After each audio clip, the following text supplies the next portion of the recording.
Hey guys, and welcome to the Because I Love You podcast. I'm Bria, and I'm so glad you're here. I have my girl Kenzie Elizabeth here, back with some great information as per usual, because she can't just show up and not give you. Thank you. I'm trying to deliver, so thank you.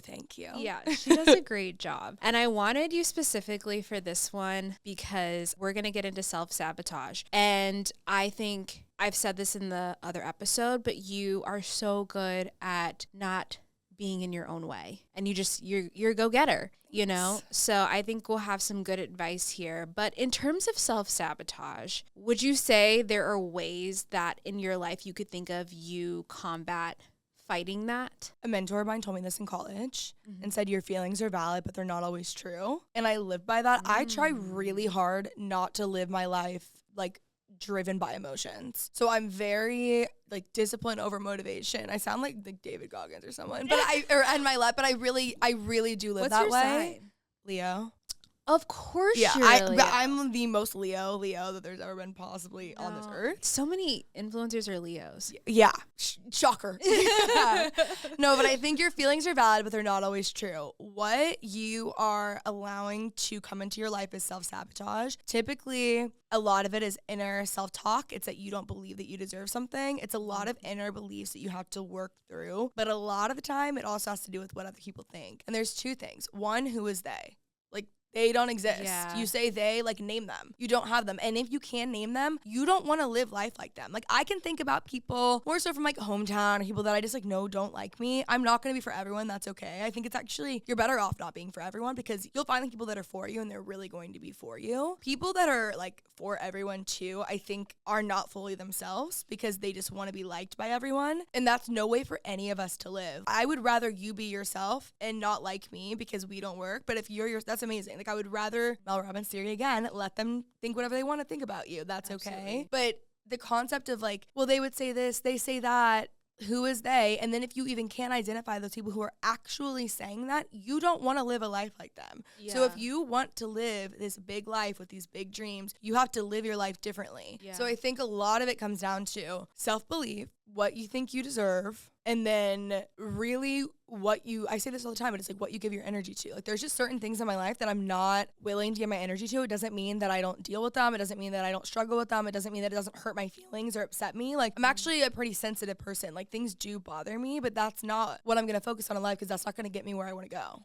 Yeah, anything you give your energy to is what's going to grow. Yes. So if this is something that's not productive to the direction you want to go or where you want to be in life, you have to be okay with not watering it. That's just the bottom line, whether that's people or ideas or beliefs about yourself, which is a very hard thing to do. And that's why I'm in therapy. Because, it does take a lot of unlearning, especially if you've gone decades believing something about yourself, writing that script in your head over and over again. You're going to have to do a lot of unlearning and unwinding, and that can take a lot of time. But yeah, I think self-sabotage is really rooted in, first, for sure, your beliefs.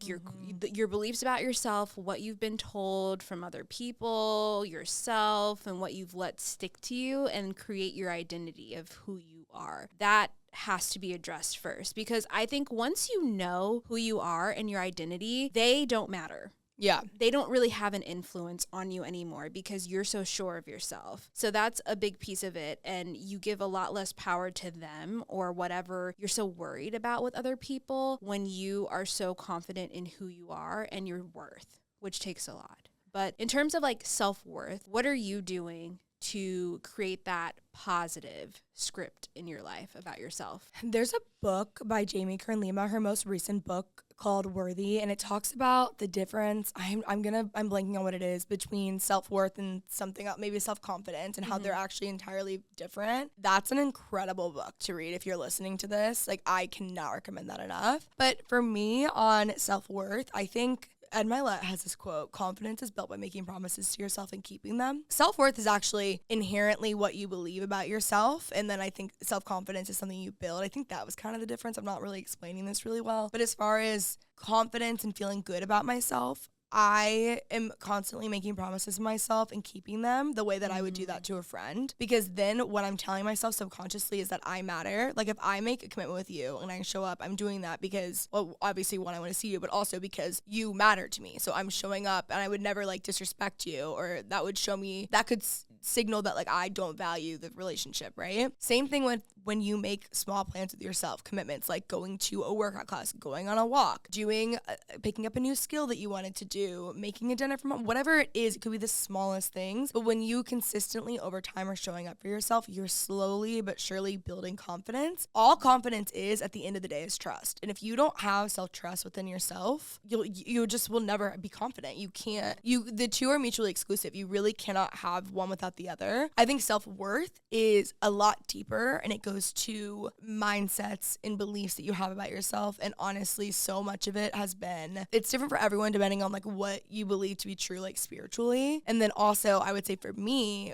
I've worked through so much of it in therapy. I'm currently working through it. Like there's one self-belief that like something on the lines of like, I don't believe I'm lovable or something like that my therapist is like trying to convince me that like I believe for 3 years, but like subconscious, like she like, you know, like I know where she's going, but I'm like, I don't. And clearly that is true because it comes up a lot. And it's just one of those things where I'm like, well, I guess now I'm ready to like tackle whatever that is, you know, but a lot of it has been through therapy. And if therapy isn't accessible to you, this is like something I always say when I'm talking about therapy online, just because it's like outrageously inaccessible and expensive. There's a journaling practice that I swear by that I think I have learned the most about myself in, and honestly identified these beliefs that I have, called morning pages. Julia Cameron started this. Essentially, you wake up every morning, you write 3 pages straight, and you don't pen to paper. You do not take your pen off the paper. Even if you're writing like, I have nothing to say, blah, blah, blah, blah, blah, whatever. When I'm doing that, things come out of my brain, my subconscious, that I haven't actually thought about in like 3 or 4 years. Things that I would have no idea were ever bothering me are coming out, and I feel like it's taking a lot of the like roots out, so I'm able to like heal it from the root and move on with it. There's so many things that I'm like, I would have never connected it. If something bothered me, I was like, I don't even know why that would bother me. I feel weird. I don't get it. I had a really hard time identifying my emotions in my early 20s, and because I'd been in an environment that told you you're not really allowed to have emotions, so I'd shoved them down for so long. And then I had done it for so long to the point where I couldn't tell you like really what I was feeling. So when I started doing this, it was really helpful because I was able to start identifying things. It was never the stuff I would have guessed. It was always really, really, really small things that happened years ago. And I'm like, that's why that thing bothers me. And now that I know what the root is, I can heal it. Sometimes I literally will like pray and be like, why is that bothering me? And then it'll come to me later. Like, it is actually very helpful, but that's something I always recommend, not even in place of therapy, just like even along with it, or if that's what is able right now or what is accessible right now. It's a really good practice. It sounds dumb. It sounds like it's not really going to do much, but I promise you it's life-changing. No, I want to try morning pages. I actually just like got back into journaling, and it has been so helpful in conjunction with therapy in like hearing my thoughts and like seeing them and being able to process them a lot better. But it's so true, when you put pen to paper, like things can come out that you just don't know are really deep down and embedded in your subconscious, but you have to like kind of dig to get there. And I think that's where you have to, like 3 pages, I'd never really get that far. I think it's a lot. It is. That's a lot. So I feel like I would really be digging through some deep stuff to get to that point. But you said you can even just like write out like, I have nothing to say. There's some days where I really feel so at peace and there's really not much to say, and I'm like, I have nothing to say. Anyways, today I'm gonna go do this and blah blah blah. Okay.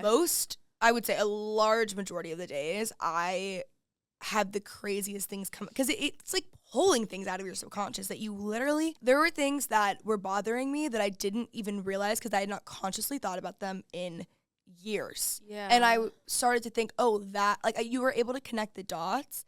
It's honestly really helpful, even just in conjunction with therapy, because I was able to bring things in versus just like thinking about them in session. But that is helpful. So you very can have helpful notes on yourself. Yes. I'm like, well, my morning pages said this, so, you know. Yeah, no, I love that. So I'll be trying that. But we have your submissions for self-sabotage. Wanted to know what you guys feel like you're doing in your life that might be holding you back. So obviously it takes a lot of honesty to do that. And again, if you ever want to submit something, like that's in the description, you can always do that. But I found these to be really honest and what I think are quite relatable. I've related to a lot of these. So this first one is titled Lying About the Time That I Have. I lie about how much time I have, and I'm starting to hate myself for it. Every time someone asks me why I haven't done something yet, I just say I didn't have the time or I've been busy. But the truth is, I do have the time. I have plenty of time. I just waste it. It's not even that I don't want to get things done. I have goals, things I want to accomplish, and I really want to be productive, but I get caught up in overthinking everything. I sit there analyzing the best way to start, worrying about doing things perfectly,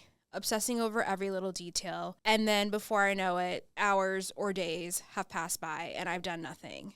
I just couldn't bring myself to take action, and I'm not really sure why. This sounds like analysis paralysis to me. Like I don't want to diagnose anyone, but it almost sounds like the perfectionism of it all. Like you have to wait till everything is lined up perfectly, and perfectionism can be poison. I was like this until I got diagnosed with ADHD. Yeah.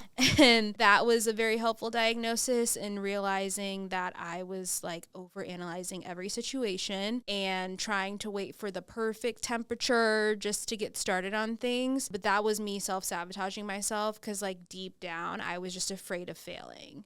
And that seemed worse than trying at the time. But now I've come to realize I would rather fail big than look back and be like, man, I wish I tried. I think perfectionism, there's always a deeper root at the core. I think perfectionism is oftentimes like some sort of scapegoat to get you out of doing something, saying I'm a perfectionist or I want to wait till X, Y, and Z, when really you're afraid of failure, you don't feel like you are worthy, you don't trust yourself, you don't think you're deserving. I would try to get to the root of why that is and try to heal it at the root versus focus. Because like right now, I feel like you're kind of focusing on more of the surface level. I think there's a deeper root there that I would get to first.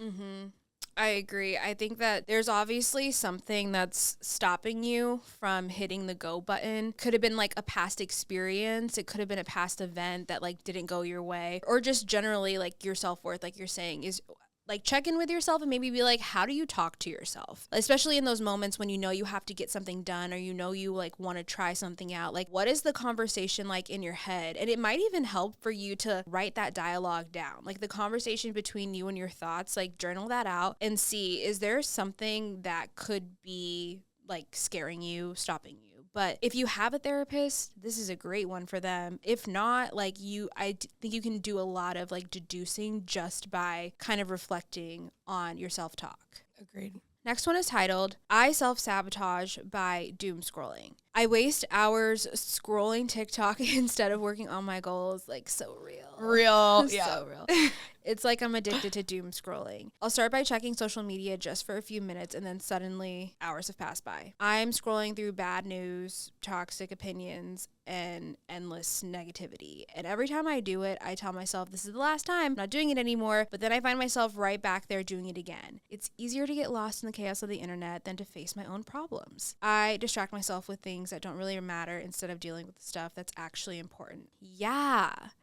So we all? Don't we all? First of all, you have to keep in mind that like there's literally billion-dollar corporations that know how to tap into your brain better than you do. Like that little heart notification when you open up like Instagram or TikTok or whatever, it's not just like a little notification. They have spent a ton of research and money to figure out what gets your little brain excited, what gives you a dopamine hit. And I feel like the same way sometimes where I'm like, why am I even scrolling? I'm not even like looking at what I'm looking at. Like I'm not even processing the content that's in front of me. I'm just like, it's like an automatic thing. And it's even automatic for me to just like grab my phone sometimes and like immediately go to a social media app. And I'm like, wait, I didn't even pick up my phone for this. Like we all are kind of addicted to something that like billionaires paid for us to be addicted to. So I think it takes a lot of awareness and realizing what you're working against is actually like a lot. It's a billion-dollar corporation that has the money to play you like better than you can play yourself. And so you have to give yourself some grace there, but like actively figure out how to disconnect from the doom scrolling. Like once you are aware, which is a great first step, because a lot of people don't even know they're addicted to doom scrolling until like they're in way too deep. So like the first step is like, wow, you acknowledged it. Now what can you do to replace the habit? It's kind of like cigarettes. Like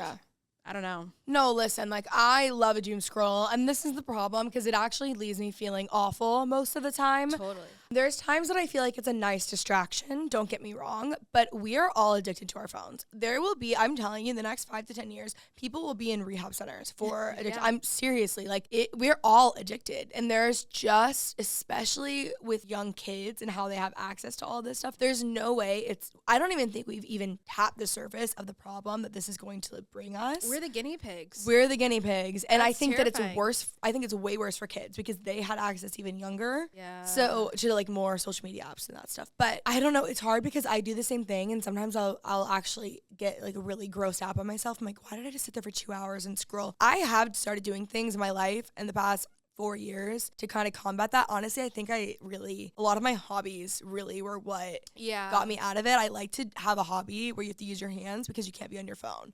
So I got into cooking and I was reading all the time. I read every night before bed so I'm not scrolling. Like I started replacing things and I started to feel a lot better. With that being said, I still have a problem and I go in and out of it for sure. Like I've not fixed it all, but I think that you have to, instead of focusing on what you can take, how you can take that out of your life, I think you need to focus on what you can add into your life. And that way, the additions, you're going to want to start doing that stuff versus being on your phone or just literally forcing yourself to. And then you'll be thankful at the end. Yeah, I agree. Like, I love that you have so many crafty things that you do with your hands. And I was talking, like, on one of my episodes, we had Tony Bravo, and she was talking about how she has, like, a lot of hobbies that require two hands. Yes. Like, I think everyone needs to start venturing that direction. Because, like, honestly, the direction of social media, who knows where it's going to go anyways. Like, it'll be nice to just be well-versed and ready, like, if it did go away tomorrow. Like, so it's not this rug pulled from underneath you and you feel like you're fiending for something. We have to be in control of that because we're the guinea pigs of social media, which is very scary. And it's also, like, not regulated at all. And we know that there are some serious consequences of it, like, for mental health, like, literally kids, like, hurting themselves, like, cyberbullying. The list goes on, but we have to be the only ones to advocate and protect ourselves right now because no one else is. Like, this is not a priority on the list of things that they're going to fix. You're just going to see it develop in your kids and yourself, like the issues. Like, I am mortified of my kid having like an iPad or an iPhone. And that's something me and AJ have talked about a lot. He's more like, you can't like not give him a phone at whatever point. I'm like, of course he'll have a phone, but I'm like, it's the internet thing. Yeah. Like, we're going to be really regulated on that. And he's not getting an iPad. I'm sorry. Like, maybe that will be a luxury when we travel. And the only thing that we can get is like the streaming shows that I download on there. He's not getting an iPad. Stick to it. Absolutely not. But yeah, we're all doom scrollers and you got to fight that shit.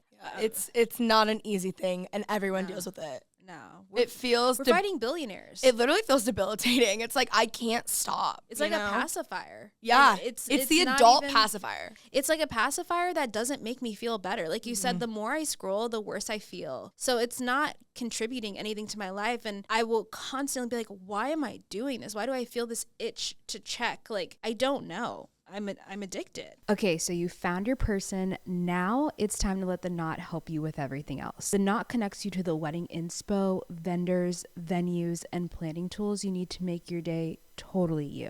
AJ and I are big fans of the knot. We used this when we got married, and it is such a great tool. From gathering inspo and scoring expert advice to finding your venue and figuring out your budget, they'll connect you to all the people, places, and tools you need. Plus, the knot makes it easy to keep your guests in the loop so you can focus on what really matters, which is celebrating your love with the people who mean the most. This may be the first time you're putting together something this big, this visible, and this meaningful, and the knot is taking the guesswork out of it for you. You get actionable inspiration and expert advice based on how they've helped over 25 million couples. You can plan anytime, anywhere with the wedding planning app with the most 5-star reviews. The Knot helps you provide the best guest experience for your family and friends, from collecting their address and easy RSVPing to providing seamless registry shopping, all in one place. The Knot has the most venues and vendors across any wedding website in any location.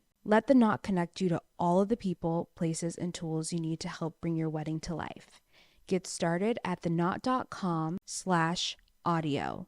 That's THEKNOT.com/audio knot.com/AUDIO. Next one says, it's my fault. I'm underpaid. It says, I'm struggling with knowing how to charge for my work. I'm constantly underpricing myself and it's becoming a real issue. I feel like I'm not worth as much as other people, even though I know deep down that I am. It's like I'm afraid of asking for what I deserve because I don't want to push people away or make them think I'm being too greedy. So I usually end up charging way less than I should. And in the end, I feel very drained and resentful. Create packages. I think you need to go in, and that's an easy way to stick to something, but I think this would be easier. I can imagine when you already have a client, it'd be very difficult to say like, oh, hey, I charged $500 here. I'm actually gonna charge $1,000. I think you need to be communicating, hey, and we've grown a lot in business. We actually have new packages that we're offering. I would love to send those over to you. Let me know if that works for you. Mm-hmm. Go in and have preset packages. It's a boundary that you have, and it's an easier way to communicate it than a case-by-case situation. It's less work on your end. I would go in and I would give them, hey, we've actually updated some things. The demand's a lot higher. I've grown a lot, whatever that is. Mm-hmm. I don't even know if you need to explain it, honestly, and just say, these are our new packages that we're offering. Let me know, whatever. And then also, if it's out of budget, I don't think you need to say that right then, but say if it's out of budget, I totally understand. Yeah. And honestly, clients that pay less are the worst to work with. I was just gonna say that. I was like, look, you said you're resentful. That is for a reason. Yeah. Because usually the people you do a favor for, the biggest discounts and all that stuff, they're the ones who end up being the biggest headaches. I always say, you want to wait and make room for your dream client. So if you're taking on all of your not dream clients, the people who will pay you for your worth can't even get in. So now you're booked and busy with bullshit. Let people find you. Also, I'm just big on manifesting. If you don't think you're going to attract those clients, you're also not, because now you're moving in a way to attract low vibe clients. You've got to be okay with taking the no. Not all money is good money. That's the bottom line. I've had times where even with brand deals, I've been like, okay, this will be worth building the relationship. I don't even do that very often unless it's a dream brand anymore, because no, they're a headache and a half. And a lot of these brands hire agencies, third-party agencies, and if they're haggling you down to some price that you're just not comfortable with, don't do it. We'll leave the door open, like you said, and we'll be like, hey, we really want to partner in the future. Let's just circle back when there's a bigger budget. No is okay. You've also got to think that oftentimes those agencies represent 20 other brands. So now you just kind of screwed yourself over, because that agency knows that you'll do something for X amount, and so they're going to lowball you every single time. Yes. You've got to have the boundary. And what I'm about to say sounds very backwards, but I'm just going for,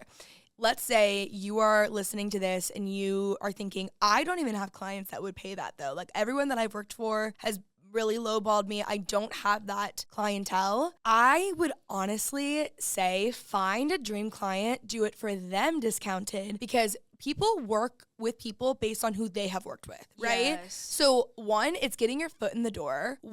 This is why I also advocate a lot when you're starting off or you're trying to do something new with working for free. I've done that so much on other ends of the business. And what it's done for me is it's opened doors 10 years faster than it would have if I had not. So I'm not saying you need to work for free. The whole thing is to not work for free. But I'm saying if you need to start attracting a higher clientele, you need to get higher clientele clients. Just get one, because a lot of the time, one foot in the door. Honestly, it's similar in podcasting. You get one big guest, then they all trickle in, okay? So if you go and you want to attract the higher clientele, I would maybe accept less from that higher clientele just to have that on your portfolio and make those connections to then get your foot in the door with other stuff. Because honestly, if someone's coming to me and pitching stuff for the home brand or doing stuff for house guest or whatever, and they're charging me really high rates, but they haven't worked with people that are of that caliber or with brands, I'm a lot more hesitant to pay that, because I'm like, I haven't seen those kinds of jobs and that kind of work. So true. I would say get your foot in the door with one or two big clients, whatever way possible, because that way you're able to then attract that higher clientele. The part of working for free that people forget, working for free in quotes, you don't need to be doing that, but what I'm saying is people forget that actually you're saving a lot of money, because if you're working for free, let's say you're doing this even on the influencer celebrity thing and you're getting a good payout, which not every single one is. You need to vet these and make sure it's the right one for you. You are saving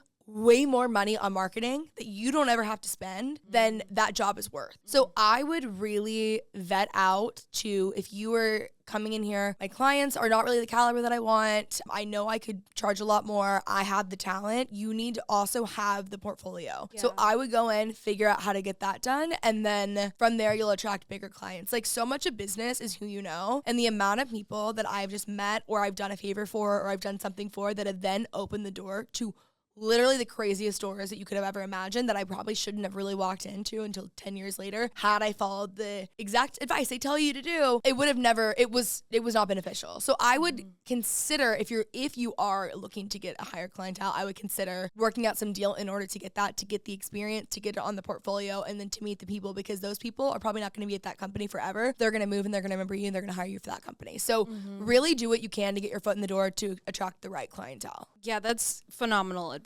Like, sometimes when you do that free work, it just needs to be a little bit more calculated. Totally. Because again, everything is energy. So if you're pouring your energy and all these discounts and freebies into people who aren't going to be able to reciprocate that in some form or fashion, that's not helpful to you. And you don't have to go through life being like everything has to be transactional, but you do have to understand that your energy has a capacity and a limit. And then once you start resenting your job, that's a sign that like you are not distributing your energy in an efficient way. So I think that's great because you get a return in some form or fashion, and it's okay to even articulate that. If you want to do some free work, be like, hey, would you mind like shouting me out? Like, explicitly ask for those things. Like, that's an easy ask to get something free, you know, as someone who's a higher end client. So like, just verbalize like how that could help your business, and that could truly save you a lot of time and energy and heartbreak. Absolutely. All right, last one we have. Ooh, this is a good one. You'll like this. It's titled, "It Feels Embarrassing to Post Online." I get so many of these, like so many influencers and creators that are in the closet. Like, what are you guys doing? Yeah, that's real. Okay, so this person says, "I want to be a content creator. I'm terrified to actually post anything online. It's like the dream I've had for so long to share my thoughts, my creativity, and the things I care about with others. But every time I try, I get so embarrassed thinking about people seeing it, judging it, and just knowing it's me. The worst part is I know deep down that it's just fear holding me back. I tell myself to just do it, but I have way too much anxiety and I end up deleting everything before anyone can see it. I'll spend hours making something and then I won't actually share it. I can't bring myself to do it." This is a really good example of putting your energy in the wrong buckets. Whatever, anything worthwhile that you want to do with your life is going to start off as embarrassing. Yeah. It is embarrassing until you've, quote, made it, right? Whatever that could be for someone else. The people that are laughing at you or doing whatever, if they, quote, exist, those people are not, you don't want to be anything like them. I never want to be anything like the people who are... Can I cuss on here? Yeah. Okay, sorry. I was like trying to think of a different word. I don't ever want to be anything like the people who are shitting on someone, who are going after something that they want in life. And I will also say, after being on the internet for 11 years, the people that had something negative to say, said something, I got very lucky for the most part, I will say, but people who had something to say about it, guess what they're all trying to do right now? Becoming influencers. And I'm welcoming it. I'm like, honestly, that's amazing. Like, go off. And I know their friends are making fun of them. And that's just never who I want to be as a person at all. Oh, it's so gross. It's so gross. Like, it does not matter at all what those people are saying. And also, furthermore, I'm in high school. I started a YouTube channel. Okay. For the most part, people were nice to me. I got very lucky. There were, of course, people who were making fun of me. There were, of course, people who were mean. There are people who are making videos, whatever, right? Years later, I'm living in LA. I'm living my dream. I'm signed to Dear Media. I'm like the first show they've launched. I'm doing all of these crazy things. I'm in the craziest rooms. Had I listened to those people when I was 16 years old, I would not be standing in these rooms now with like the richest woman in the world on the podcast. Like, not that that's like a huge value of mine, but still, like, success-wise, that's crazy, right? Had I listened to them, I would have been them.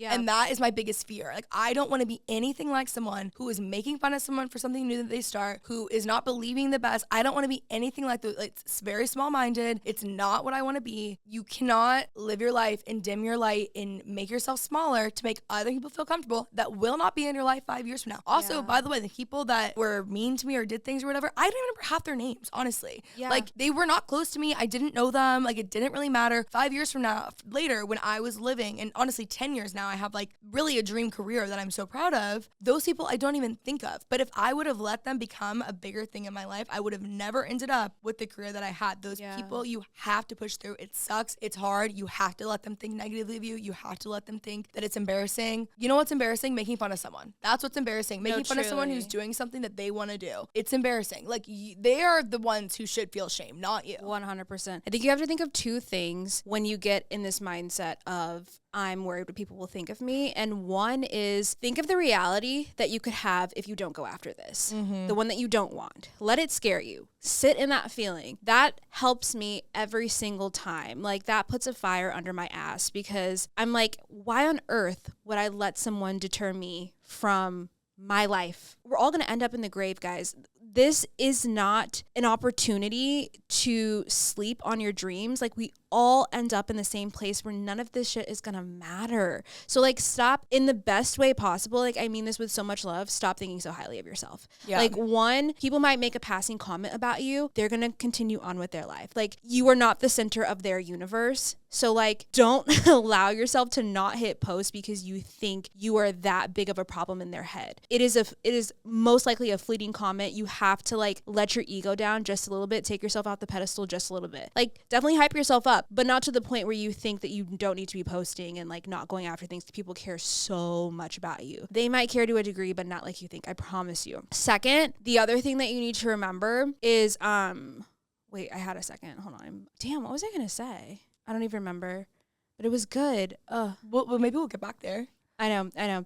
But yeah, okay, so basically, do not let people deter you from that. So sit in the feeling of just understanding that whatever you think about them, they're not thinking about you nearly as much as you really think. The second thing, I actually forgot. So you are not the center of their universe, so don't let them become the center of yours. These people are not going to be, if they're making fun of you, I can promise you, they're likely not going to be in your life forever. Also, the concept of they, who are they? You can't really name them. You're likely projecting. No one is thinking about you as much as you are thinking about you. It feels like everyone's like living to embarrass you. They're not. You cannot make a decision based off of the theys in your life that could be something that would be like a life-changing thing. Like, imagine if I had let those people do that, I wouldn't know, like, I met my best friend Dom. Like, there's so many things that have come out of it that are, like, actually life-altering, and I'm so glad I didn't pay attention to that then. But they're not thinking about you as much as you're thinking about you. Right.